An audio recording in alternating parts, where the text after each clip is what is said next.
don't like to talk about news. The reason for that is, for all I know, you could be watching this 100 years from now. I hope that's true. The size of my audience for these particular videos in particular is so small that there's nowhere to go but up. For me to have a doubling and a redoubling in audience is very, very easy. It's the law of small numbers. But if there really is any future for the Church of Splendor, it's going to be in the future. And so it's entirely plausible to me that you could be watching this next year, 10 years from now, or even 100 years from now. The news of the day is nothing. And really, practically speaking, the news of the day is always nothing. It's something you should always keep in mind when everybody's talking about something, is that everybody will be talking about something else next week. Whatever it is they're talking about today is not interesting as such. It's interesting only because everybody else is talking about it. It will cease to be interesting as soon as their attention shifts to something else. But what I wanted to talk about was an incident that happened last weekend. A young man in Santa Barbara, California, went on a killing spree. He killed 3 of his roommates with knives, or with a knife, and then killed 2 women and a young man, strangers to him, with firearms, and then took his own life. Caused other injuries.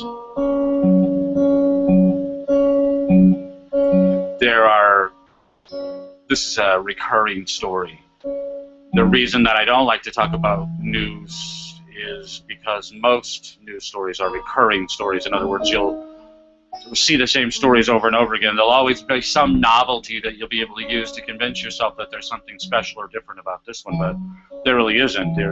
These things happen again and again and again. This particular one, the young man spree killing, I can think of 3 in recent memory. This one, Connecticut, Newtown, Connecticut, Aurora, Colorado.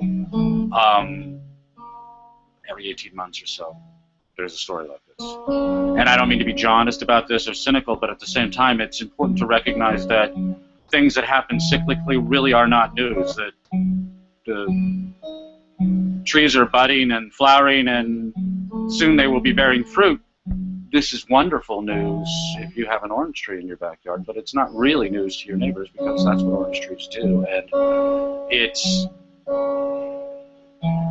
not callous to ignore recurring tragedies in the news.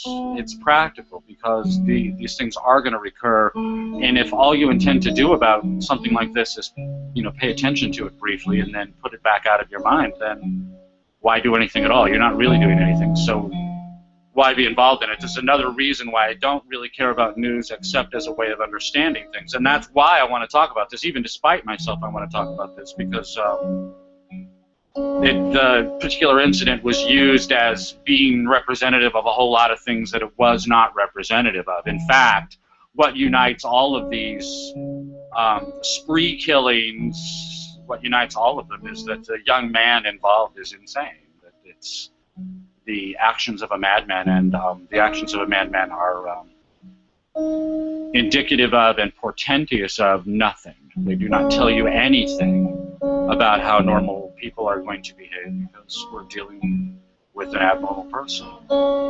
What he did is what he did, and what it means is nothing. What it means is something else. What it means is something else was wrong. But there have been attempts to isolate characteristics of this individual. His name was Elliot Roger.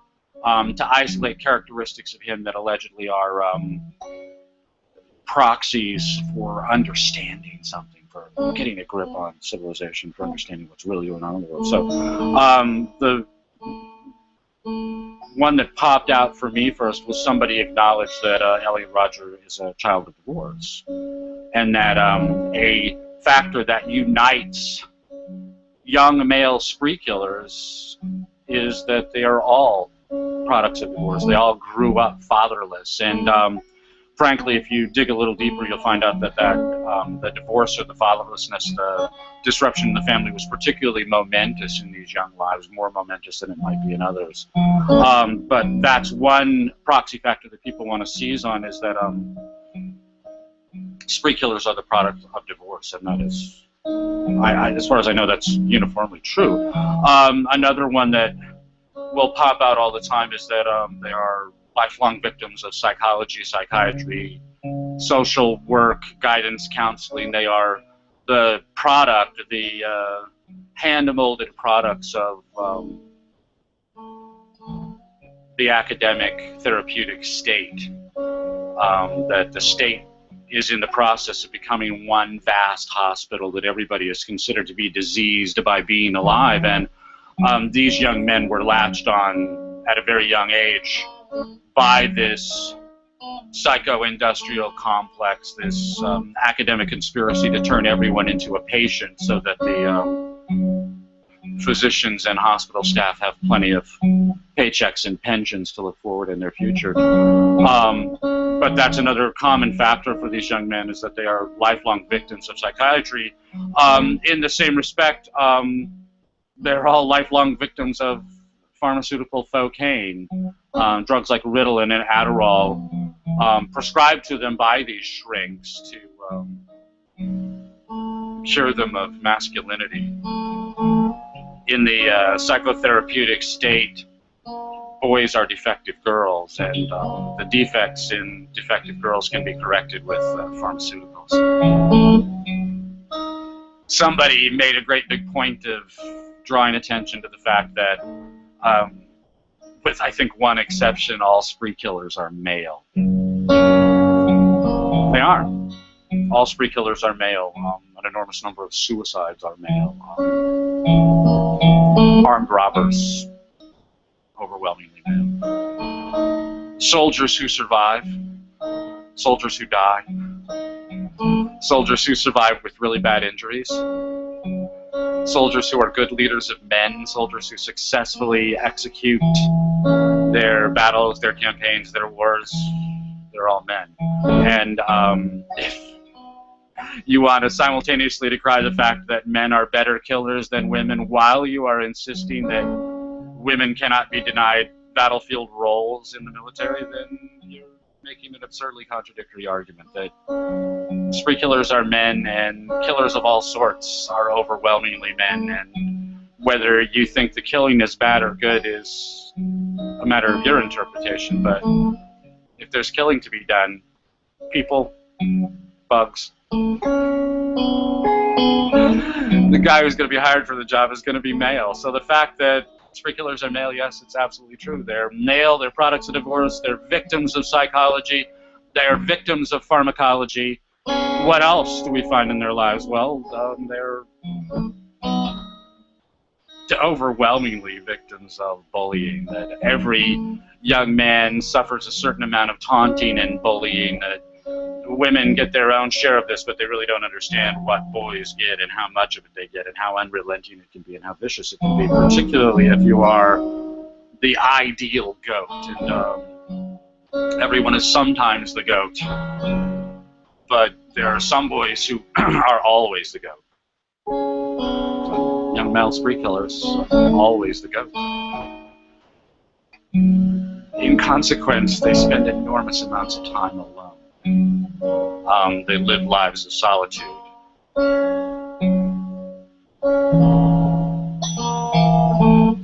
Which is not a horrible thing. I will frequently point out when we're talking about some young prodigy how much time that young man must have spent in his bedroom as a teenager.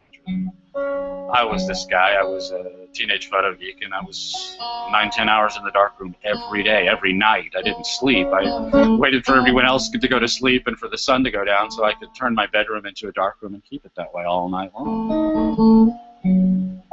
All the really innovative musicians that we love in pop music, that's how they spent their teen years. It's someone like Jack White.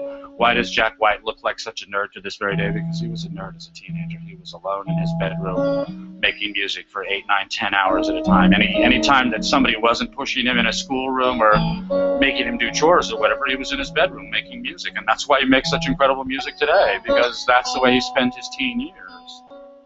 But all of these kids who do this, they incur that kind of extreme solitude. Another factor that is popping up and will pop up in frequency with these stories in the future is video games. That young Mr. Roger, who just expired last week, was 22 years old. He is the console generation, the NES, Nintendo Entertainment System, the Atari game systems, the Nintendo 64, Dreamcast, was that what it was called? PS2, PS3, the Xbox. These kids grow up playing those games, and the spree killer types, we're going to find out going forward, just like Mr. Roger, spent 8, 10, 12 hours a day playing video games, console games or computer games, but especially multiplayer games, online games, where there was no end of taunting and bullying, by the way. But it's interesting, we've got males, half the population, product of divorce, at least half of that half, so 25% of all people between the ages of 15 and 25 exhibit these characteristics. Male, children of divorce, shrinks, cocaine, an enormous number of kids. Bullying, solitude, still an enormous number of kids. I mean, we're eliminating kids every time we go through one of these characteristics. We're eliminating kids, but male, divorce, shrinks, Ritalin, Adderall, bullying, solitude, video games. Got a son? Do you have a son? What's he doing right now? Where is he and what's he doing?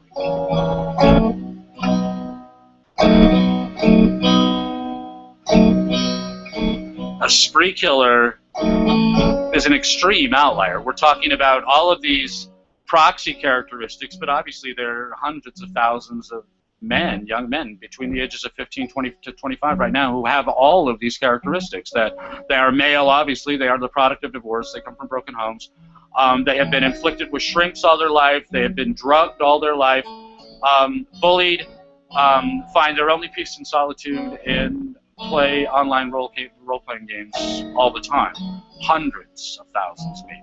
100,000 anyway, an enormous number, but we're talking about an extreme outlier, so he's 1 in 10,000, 1 in 100,000, but if there are hundreds of thousands out there, and more of them coming of age every day, then could Elliot Roger not be the extreme anomaly that we're thinking of? Could he instead be the leading edge of a wave? That Adam Lanza, the kid in Connecticut, was an awful lot like this, and this kid is an awful lot like him, and an awful lot like the others that we can cite going back to Columbine or before, that these boys all have an enormous number of things in common with each other.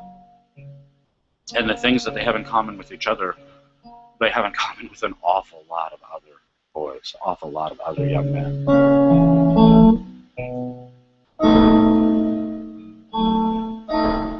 I really want to be wrong about this. I hope this is not the case. I really want for this to be an extremely isolated outlier event, strictly the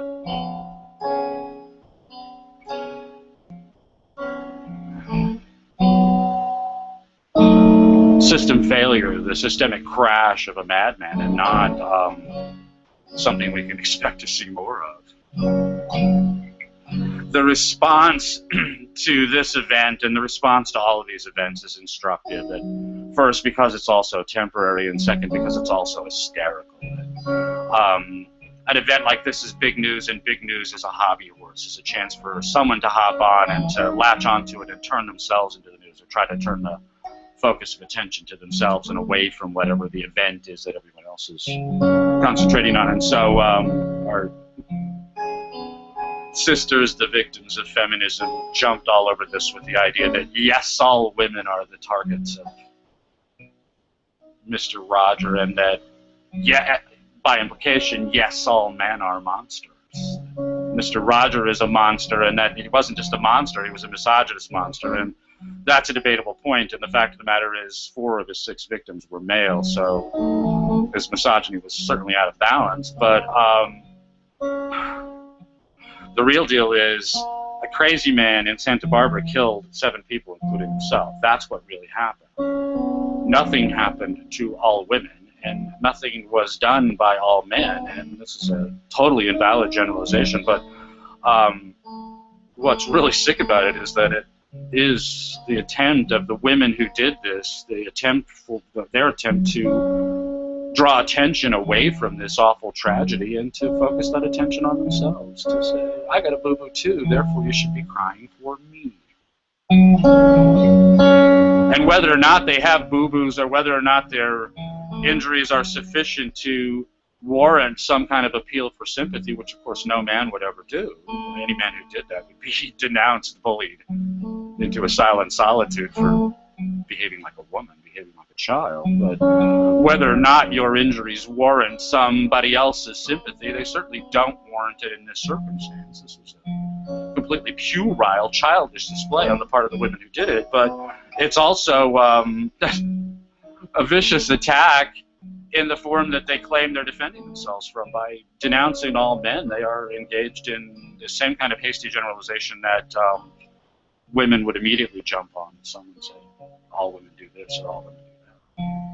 I will say right now that not all women are like this, thank goodness. Mature, responsible adult women do not try to turn someone else's pain into their palliation.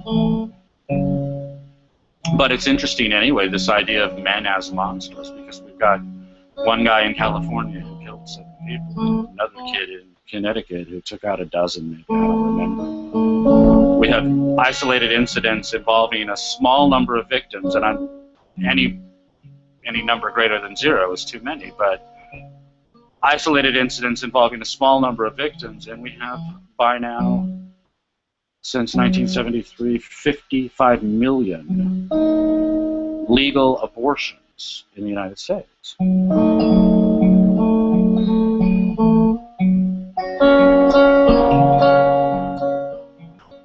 have to be careful in talking about abortion because nobody wants to hear it. Nobody wants to hear anything. On the one hand, we have the so-called women's right to choose, and that anything that anybody says about abortion is necessarily impinging upon a woman's right to choose, which of course is absurd. I have no intention of preventing anyone from doing anything, except to me, my wife, our home, our pets, our property. I don't give a rat's ass what you do with children. I really don't. I mean, I care if you're a good parent or a bad parent, but I don't care so much that I'm willing to intervene when you're being a bad parent. If I did, I'd be like Batman. I'd get no sleep, because my opportunities to intervene in the event of bad parenting are unlimited. I pass on all of them. But that doesn't make child abuse, infanticide, or abortion morally righteous behavior. To the contrary, we can say with absolute certainty that every one of those is a vice, is vicious behavior, in the sense that it will damage the actor. And I've written about this before, and I don't intend to belabor it now, but I don't really care about the extenuating circumstances. Everybody always wants to jump to quibbles about extenuating circumstances. Oh, extreme poverty, or too many children already, or the baby daddy is irresponsible, or mother's health, or rape, all of these quibbles that you will want to raise, and none of them mean anything, because morality matters from the inside out. Morality is the actor acting. And the act that you take when you snuff a human life, when you snuff a Homo sapien life, if you prefer, because I will agree that it's not a human being until it's 4 or 5 years old, but when you snuff out a Homo sapien life, you are committing an irreparable harm to your own self-image. You will never recover from this. It would be exactly the same thing as if you strangled a kitten. You can step on a cockroach and it doesn't mean anything to you. You can squash a scorpion and maybe you'll celebrate yourself, because it takes guts to kill a scorpion. I have to tell you, I killed a bunch. Killing a mouse, you might not be able to do it, and you might want to proxy it out to a trap or a poison, or you're certainly going to want to proxy it out to a man, so that you don't have to do it yourself, because that thing looks like a mammal and it's going to bleed when you kill it. Killing a kitten. If you were to strangle a kitten, that your dumbass cat got pregnant and had a litter of 1, lucky you, instead of 7 or 8 or 9 that you're going to have to strangle, but you decide you don't want that cat around, that new kitten around, which is exactly the decision that people are making about abortion, is they're deciding they don't want this organism around. Pick it up and strangle it. Tell me how you feel about yourself. Tell me how you feel about yourself tomorrow. Tell me how you feel about yourself every day for the rest of your life. I would not do anything to stop abortion or child abuse, infanticide.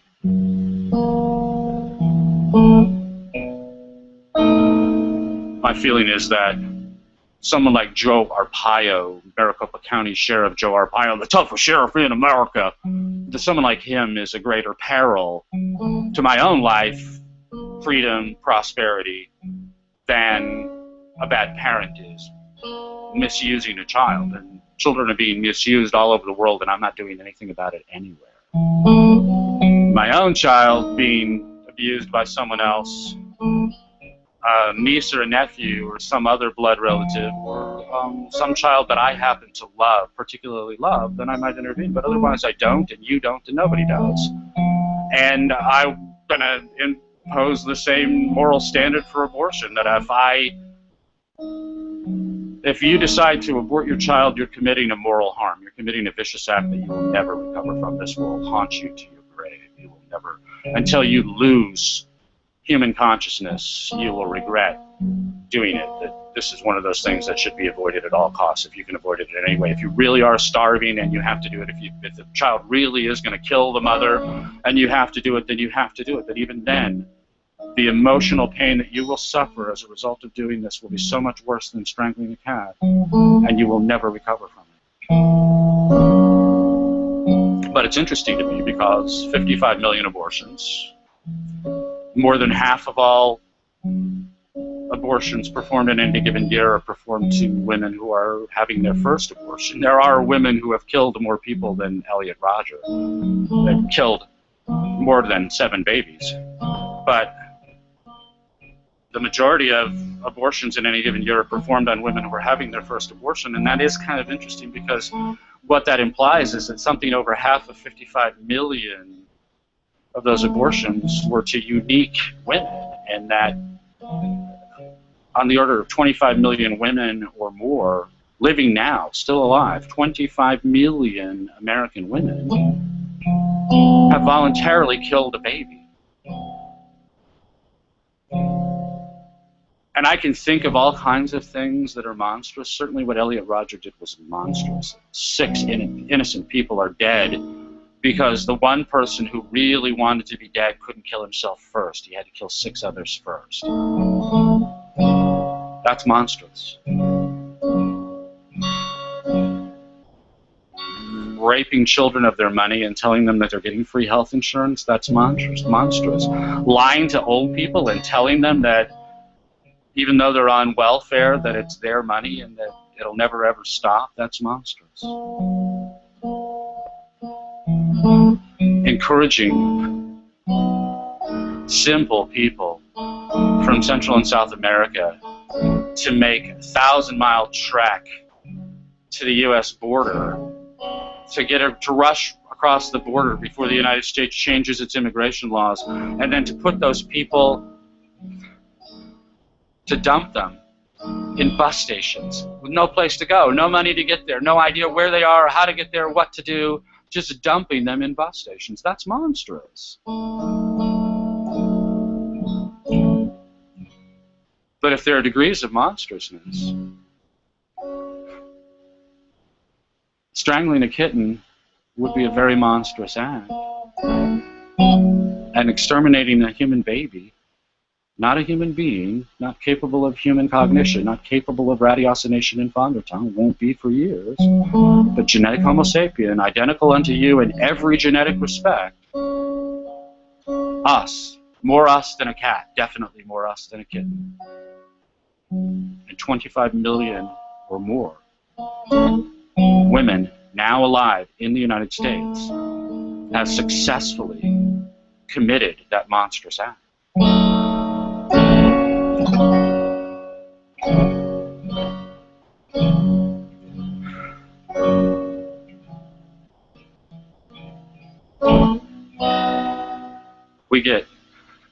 Males get blamed for one spree killer every 18 months.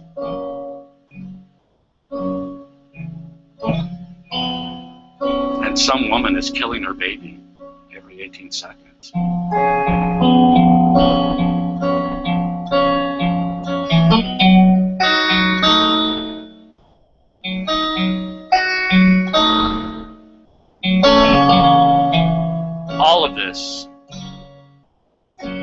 All of this is united. The factors I named that are common to Elliot Roger, to Adam Lanza, to spree killers in general, but unfortunately also common to a whole lot of young men who are not guilty of anything except excessive masturbation. All of those factors have their countervailing factors in young women. That young women are product of divorce, victims of shrinks. They may or may not have gotten prescriptions for cocaine. They may have gotten downers instead of uppers, antidepressants or whatever. Social media, I guess, is what young women do online obsessively instead of playing role-playing games. Bullying and being bullied is a big part of every young girl's life. And again, boys know very little about it because this stuff is girl on girl, just as the boy stuff is boy on boy. Solitude, probably more the opposite. That a young girl with needs, we have young boys who are needy and they express their neediness with solitude and solitary pursuits like video games or photography or rebuilding cars or all of the things that young men do. A young woman who needs things, who needs a father, is bait on the hook for. The PUAs who are getting blamed for Roger, pickup artists got blamed for Mr. Elliot Roger, and that's totally unfair because he was not a part of the pickup artist scene. To the contrary, he was involved in the anti-pickup artist movement instead. All this is really stupid, but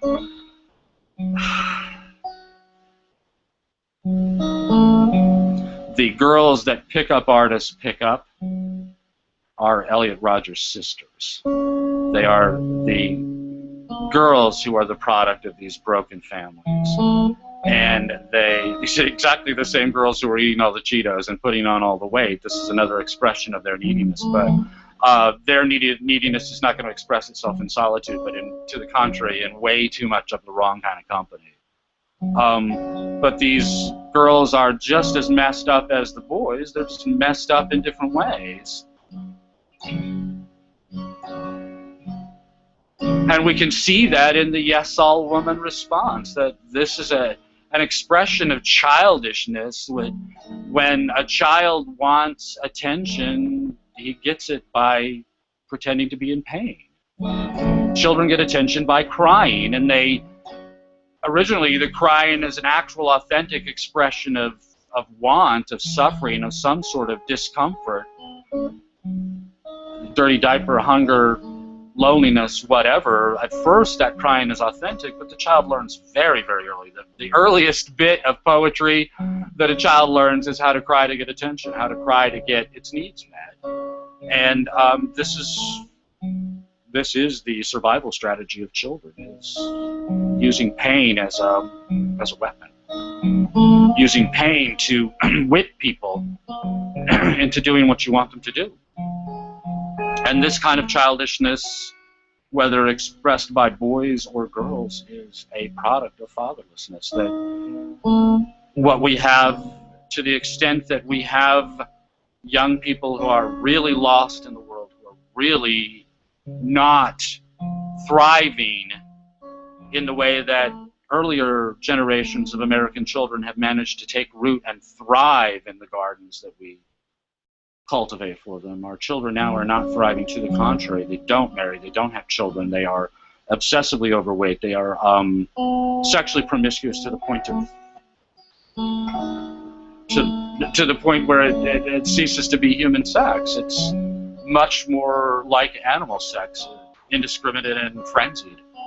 And even the people who aren't engaged in that kind of promiscuity are interested in engaging in it. They celebrate it. They want to be a part of it.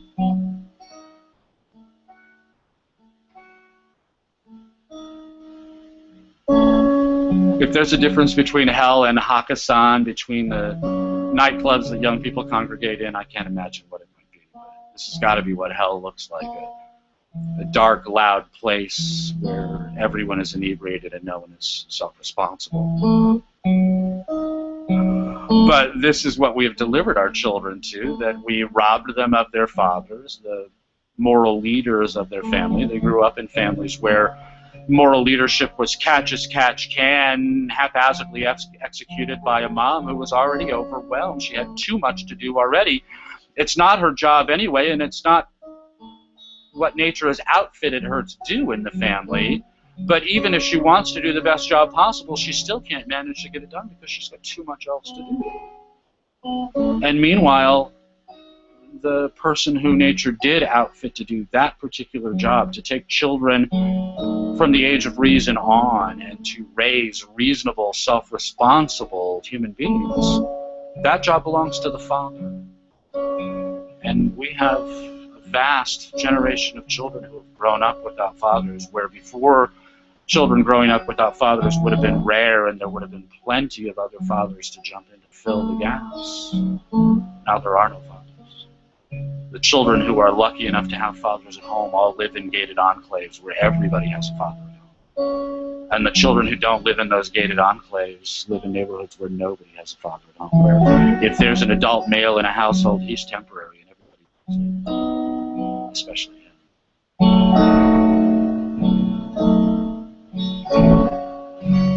But the yes all women, and Elliot Roger himself, they are equal in all sorts of interesting respects, but they are equally adult babies, large, sexually mature, emotionally immature creatures whose only survival strategy is to attempt to use pain, to use their pain as a weapon of control over other people.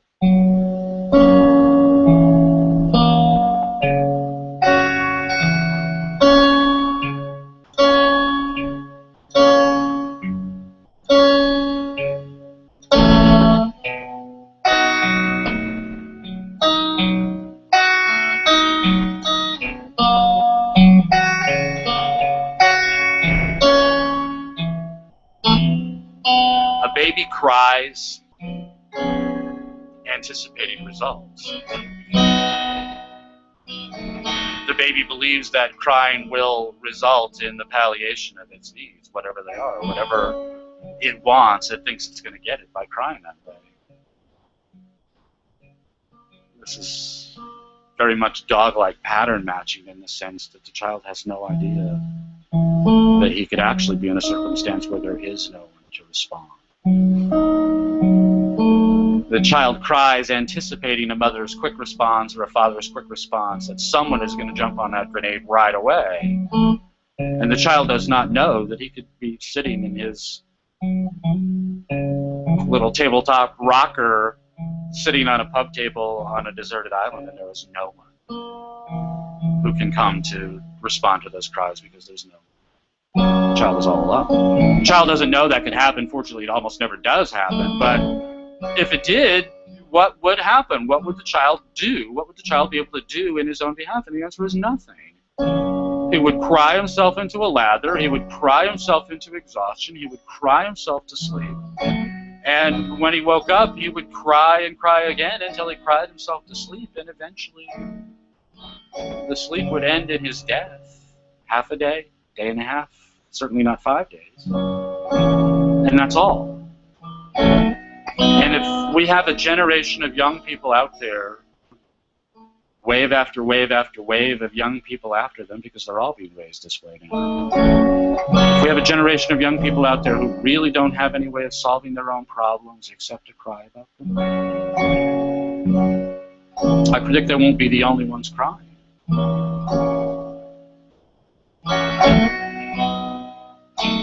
But This is the Church of Splendor.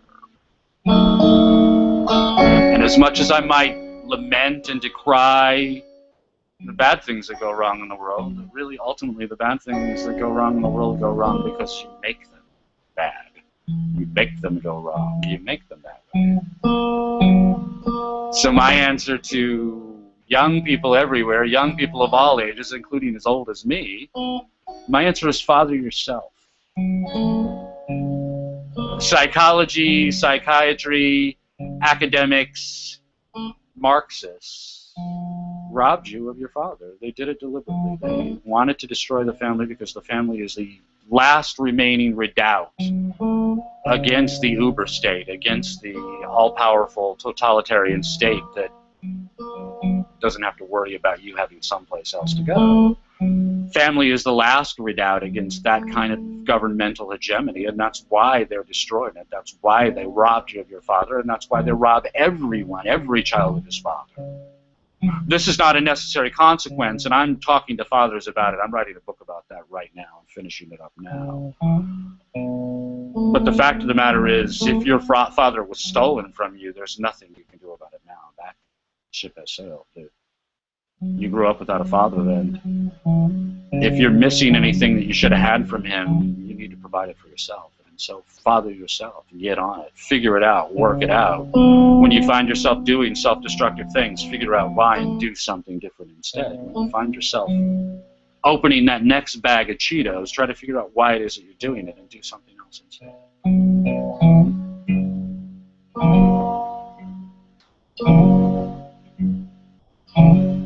When you get to the time that you're going to marry and have children, if you're a man, be a father. If you're a woman, understand that you can't successfully raise happy, healthy children without a father. But if you didn't have one growing up, have one now. Be your own father. My name is Greg Swann. I am so glad to have you join me here every week. If you want to be involved with this, I want you to be involved. Go to selfadoration.com. I don't go to your church as a link. You'll find out how you can volunteer, how you can give money. I haven't asked for money in a while, so you should do that. What's a church without an offering plate? But in any case, I am so grateful to you for giving me your time and your attention, and I look forward to talking to you again next week. Bless you. Thank you so much.